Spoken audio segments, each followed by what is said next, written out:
अकोला के city कोतवाली police थाना क्षेत्र के पुराना कपड़ा बाजार में एक ज्वेलरी दुकान में 3 महिलाओं ने आभूषण दिखाने के बहाने चोरी करने की कोशिश की।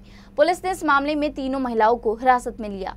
सराफा व्यापारी ने पुलिस को शिकायत दी कि पुराना कपड़ा बाजार स्थित उनके दुकान में चोरी की कोशिश हुई। 3 महिलाओं ने दुकान में आभूषण देखने के बहाने घुसकर चोरी का प्रयास किया। इस मामले में सिटी कोतवाली के पुलिस निरीक्षक संजय गवी ने पुष्टि की है कि आरोपी महिलाओं को हिरासत में लिया गया है और आगे की जांच जारी है। आज सकाळी 12-12:15 वाजता माझं दुकान पटवी ज्वेलर्स जुना कपडा बाजार इथे 3 लेडीज कस्टमर बनून आले होते।